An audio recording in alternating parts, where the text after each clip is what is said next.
दोस्तों नमस्कार, स्वागत है आपका परीक्षा खबरी में। और आज है 21 मई 2020। महत्वपूर्ण परीक्षाओं जुड़ी खबरें और करंट अफेयर्स देखते हैं।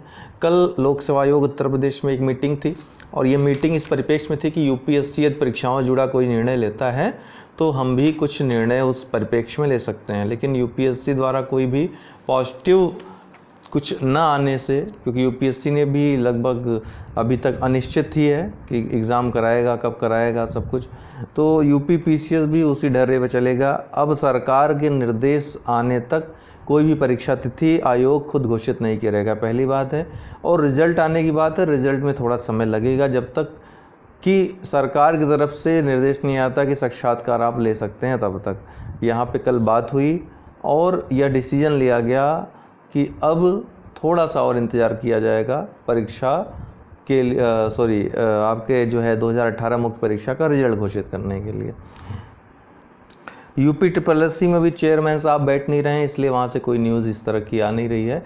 और वैसे भी सरकार की तरफ से जो घोषणा हुई है कि नई वैकेंसीज़ नहीं आएंगी इस वर्ष, हालांकि ये अभी स्पष्ट नहीं हो पाया है कि नई वैकेंसी ये किस संदर्भ में है, अर्थात नई वैकेंसी क्रिएट करने के संदर्भ में है या फिर नई वैकेंसी आने के जो एग्ज़ाम होगा उसके संदर्भ में है। फ़िलहाल जो पद आ चुके हैं उनकी परीक्षाएं तो होंगी, तो उनके लिए भी आप तैयारी करते रहें। चीज़ें जब स्पष्ट हो जाएंगी तो आपको बता दी जाएंगी, अपडेट कर दी जाएंगी। 21 मई को आज भारत में आतंकवाद रोधी दिवस मनाया जाता है। ये राष्ट्रीय संदर्भ मनाया जाता है, वैश्विक संदर्भ में नहीं। ये आतंकवादी रोधी दिवस क्यों मनाया जाता है? क्योंकि 21 मई 1991 के दिन एक दुखद घटना बहुत ही घटी थी। पूर्व प्रधानमंत्री स्वर्गीय श्री राजीव गांधी की हत्या हो गई थी। लिट्टे ग्रुप ने, जो आतंकवादी संगठन था, तमिलनाडु में सक्रिय था, उसने बम के द्वारा, आपको पता है पूरी कहानी, तो इनकी हत्या हो गई थी। बाद में इनके साथ ही 25-30 लोग और मर गए थे। उस समय एक सभा को संबोधित कर रहे थे वहाँ पे ये, तो एक दुखद घटना थी।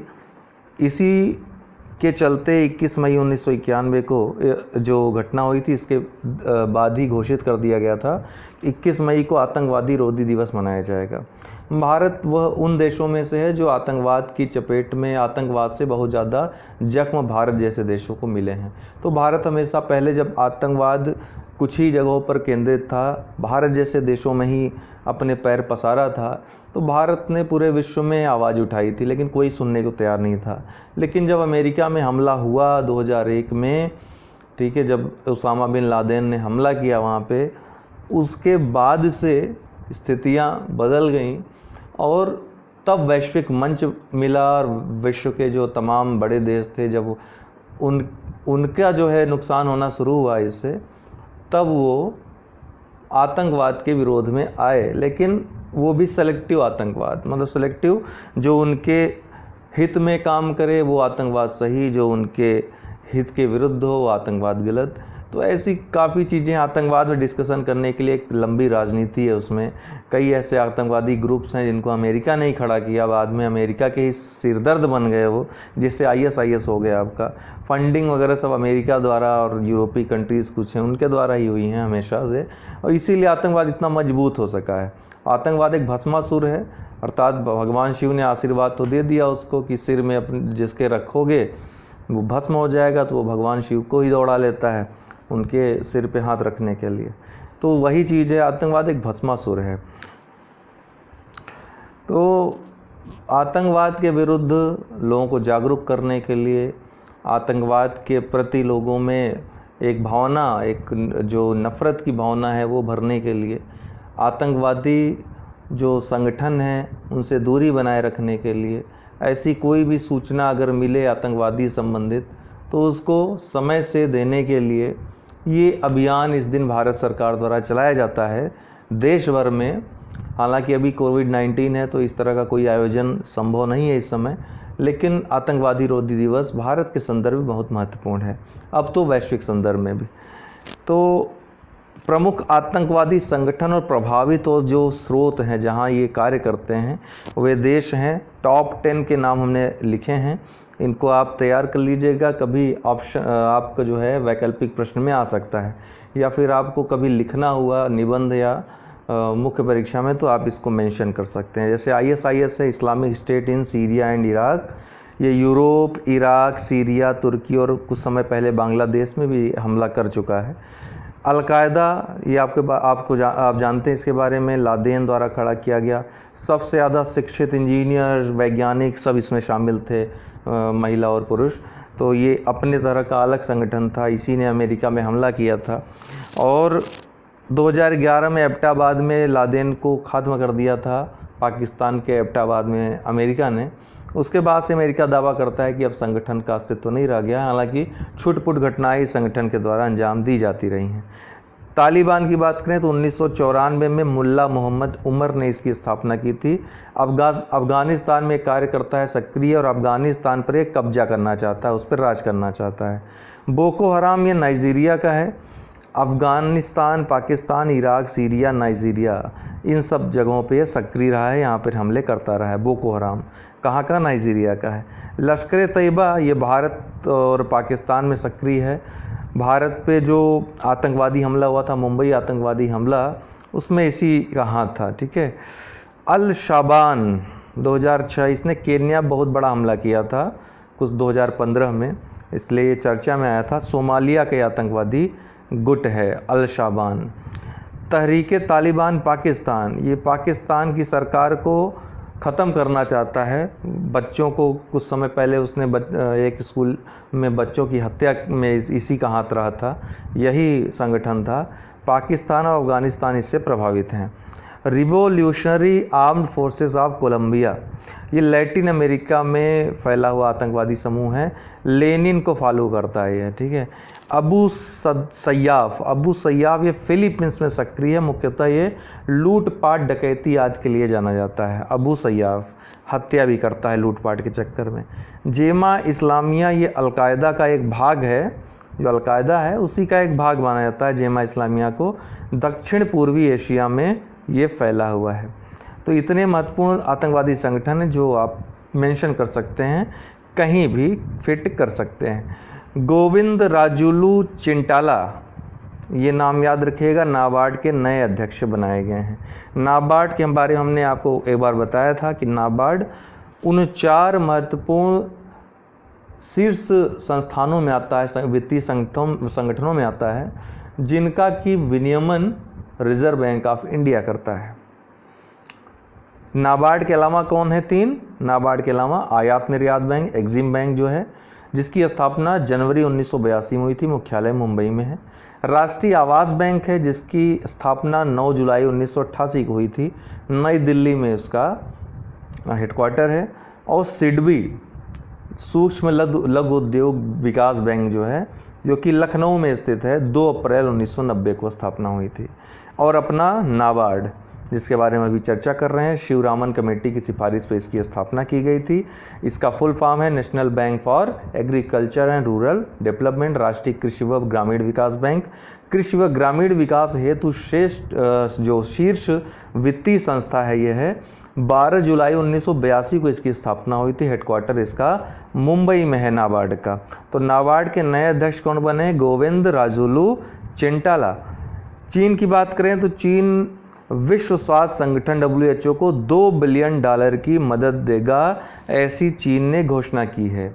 कितने की? $2 बिलियन की मदद वो करेगा, विश्व स्वास्थ्य संगठन को देगा कोरोना वायरस से लड़ने के लिए, ठीक। तो ये महत्वपूर्ण है। चीन के बारे में अगर बात करें तो चीन जनसंख्या में नंबर 1 है विश्व में, क्षेत्रफल में 4थे स्थान पे आता है। रूस, कनाडा और USA के बाद 4थे स्थान पे क्षेत्रफल में चीन का स्थान है। चीन में समाजवादी गणराज्य है, समाजवादी देश है, गणराज्य है वहाँ पे, लोकतांत्रिक देश नहीं है, ये याद रखिएगा। और राजधानी इसकी बीजिंग है, लेकिन सबसे बड़ा नगर शंघाई है, इसीलिए कभी लोग कंफ्यूज हो जाते हैं, शंघाई को करके चले जाते हैं और गलत हो जाता है। मुद्रा इसकी युआन है, जिसको अंतर्राष्ट्रीय रूप में रेनमिनबी कहता है चाइना, ठीक है, रेनमिनबी के रूप में मान्यता प्राप्त है। शी जिनपिंग इसके राष्ट्रपति हैं, ठीक है ना। तो हाँ, इसकी सीमा दोस्तों सबसे ज़्यादा अगर विश्व में किसी देश की सीमा लगती है अन्य देशों से तो वो चाइना ही है। अगली महत्वपूर्ण खबर है, WHO विश्व स्वास्थ्य संगठन में भारत कार्यकारी बोर्ड में शामिल हुआ। सबसे महत्वपूर्ण बात, कार्यकारी बोर्ड में 34 सदस्य होते हैं और इन 34 सदस्यों में जो है अध्यक्ष जो है एक जो चुना जाता है वो बारी बारी से 1 वर्ष के लिए प्रत्येक जो क्षेत्रीय देश हैं उनसे चुना जाता है। इस बार भारत से चुना गया है जो अध्यक्ष है कार्यकारी बोर्ड का अध्यक्ष, और वो कौन है? जो स्वास्थ्य मंत्री केंद्र सरकार में हैं, डॉक्टर हर्षवर्धन। ये कार्यकारी बोर्ड के नए अध्यक्ष चुने गए हैं। हिरोकी नाकातानी की जगह लेंगे जापान के जो डॉक्टर हिरोकी नाकातानी अभी तक थे कार्यकारी बोर्ड के नए अध्यक्ष, जो अध्यक्ष थे। अब डॉक्टर हर्षवर्धन इनके स्थान पर नए अध्यक्ष बने हैं। तो ये बोर्ड जो होता है कार्यकारी बोर्ड होता है, जो महत्वपूर्ण निर्णय होते हैं, विधिक जो कार्य होते हैं उससे संबंधित ये कार्रवाई करता है। 34 सदस्यीय होता है, ये 34 सदस्य इसमें होते हैं और ये नियमित रूप से चेंज होते रहते हैं। WHO की बात करें, विश्व स्वास्थ्य संगठन की इसकी स्थापना 7 अप्रैल 1948 को हुई थी। जेनेवा स्विट्जरलैंड में इसका मुख्यालय है और संयुक्त राष्ट्र संघ की एक आनुषंगिक इकाई है। संयुक्त राष्ट्र संघ की आनुषंगिक इकाई है। आपको मैं बताना चाहता हूं कि अगर आपने दोस्तों अनअकैडमी लर्निंग ऐप नहीं डाउनलोड किया है तो उसको आप डाउनलोड कर लें, इंस्टॉल कर लें। आपके लिए फ़ायदे वाली चीज़ है उसमें कि आपको सारे कोर्सेज एक जगह वहाँ मिल जाते हैं। जब आप अनअकैडमी लर्निंग ऐप खोलेंगे तो वहाँ प्लस कोर्स होगा, प्लस कोर्स लिख करके। प्लस कोर्स में जब आप जाएंगे तो वहाँ पे आपको सब्सक्रिप्शन के ऑप्शन होंगे। 1 साल 2 साल जो भी आप सब्सक्रिप्शन लेते हो वहाँ पर आपको UD10 जो मेरा रेफरल कोड है वो यूज़ करना है। UD10 यूज़ करने के बाद आपको सब्सक्रिप्शन में कुछ छूट मिल जाएगी, 10% का डिस्काउंट मिल जाएगा और आराम से आप live classes, PDF, videos, doubt clearing session, test, quiz, सब कुछ आप नियमित रूप से वहाँ पर ले सकते हैं। और ऐसा नहीं किसी एक सब्जेक्ट के लिए आपने तो दूसरा सब्जेक्ट नहीं कर पाएंगे, नहीं, वहाँ सब कुछ आपको मिलेगा। बस आपको UPPSC या UPSSC जिसकी भी, या UPSC की तैयारी आप करना चाहते हो, BPSC की तैयारी करना चाहते हो, MPPSC की तैयारी करना चाहते हो, आप किसी भी कोर्स में एडमिशन लेकर के कंप्लीट सिलेबस तैयार कर सकते हो वहाँ पे अनअकैडमी प्लस कोर्स पे। तो प्लस पे आप अवश्य जाएं, सब्सक्रिप्शन ले लें। और UD10 का रेफरल कोड जो है, मैं अभी चलिए आपको नेक्स्ट स्लाइड में बताता हूँ कि किस तरह से आप रेफरल कोड को यूज़ करना है। और अगर आपने लर्निंग ऐप अभी तक डाउनलोड न किया हो, अनअकैडमी लर्निंग ऐप, तो इसको डाउनलोड इंस्टॉल कर लें। यहाँ पर कोई भी विषय, किसी भी एजुकेटर को आप सर्च करेंगे, कोई टॉपिक सर्च करेंगे, आपको मिल जाएगा। आप आराम से पढ़ाई कर सकते हैं या फिर चाहें तो सब्सक्रिप्शन लेकर के पढ़ाई कर सकते हैं। सब्सक्रिप्शन आपको 1 मंथ से लेकर के 2 साल तक के उपलब्ध हैं, अर्थात 1 महीने से लेकर आप 2 साल तक का एडमिशन ले सकते हैं। प्रशुल्क कुछ उसमें लगेगा, जो भी सब्सक्रिप्शन चार्जेस हैं देकर पढ़ सकते हैं। हमारा रेफरल कोड अगर आप यूज़ करते हैं, रेफरल कोड है UD10 मेरा, ये यूज़ करते हैं तो किसी भी कोर्स में आपको छूट मिल जाएगी। ठीक है, तो इसको अवश्य अगर आपको ज्वाइन करना है तो UD10 रेफरल कोड अवश्य यूज़ करिएगा। ठीक है ना। तो 12 महीने का कोर्स में जैसे 7,000 रुपये आपका लग रहा है, तो 24 महीने कोर्स में उसी कोर्स में 9100 रुपये लगेंगे। तो आपका 2 वर्ष का जो फ़ी रहेगी वो कम पड़ रही है। तो आप चाहें तो 2 साल के लिए सब्सक्रिप्शन ले सकते हैं, पढ़ सकते हैं आराम से, तब तक आपका सिलेक्शन भी हो जाएगा कहीं ना कहीं। ठीक है, तो UD10 आप याद रखिएगा रेफरल कोड। तो दोस्तों आज के लिए इतना ही, बहुत बहुत धन्यवाद।